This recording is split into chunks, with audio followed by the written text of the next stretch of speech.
पुलवामा आतंकी हमले के बाद पाकिस्तान में घुसकर हुई एयर स्ट्राइक के बावजूद पाकिस्तान की ओर से सीमा के पास फायरिंग की घटनाएं नहीं रुकी।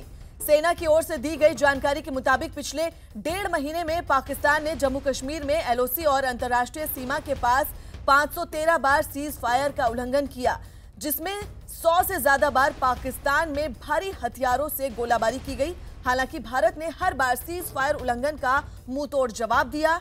सेना ने यह भी दावा किया कि इस दौरान पाकिस्तान की सेना को भारतीय सेना के मुकाबले 6 गुना ज्यादा नुकसान हुआ। पिछले 1.5 महीने में 513 सीज फायर वायलेशन हुए। उसके बीच में तकरीबन 100 से ऊपर ऐसा समय था कि जहां पे बड़े हथियार का इस्तेमाल भी हो रहा है।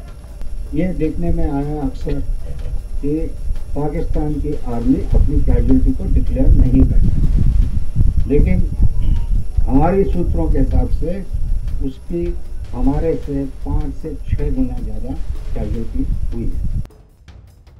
वहीं रक्षा विशेषज्ञ पीके सहगल ने पाकिस्तान की ओर से लगातार हो रहे सीज फायर उल्लंघन को उसकी सीमा में घुसकर हुई एयर स्ट्राइक की बौखलाहट बताया।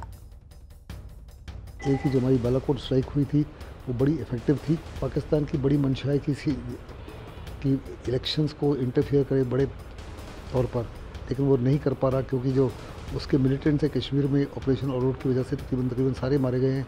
सारे कमांडर्स एलईटी के जैश ए मोहम्मद के ढेर हो चुके हैं और पाकिस्तान डेस्परेट हालत में, क्योंकि उनका जो वो कम्प्लीटली डिमोटिवेटेड है, भागे फिरे अपनी जान के उनको लाले पड़े हुए हैं और पाकिस्तान उनकी मदद के लिए बड़ी कोशिश कर रहा है 10-10, 11-11 सीज फायर वायलेशन के माध्यम से कि घुसपैठियों को दखल किया जाए, लेकिन उसको सफलता नहीं मिल रही।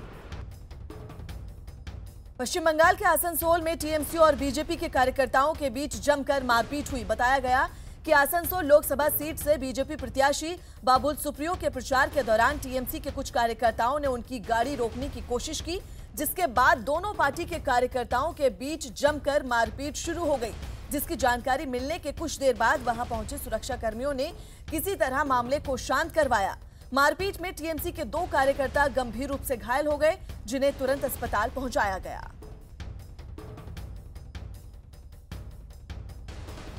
आसनसोल 1 নম্বর কয়লা মাফিয়া ও বাবুল সুপ্রিয় আর বিকেলে প্রমাণ হলো যে ও আরেকটা কাপুরুষ।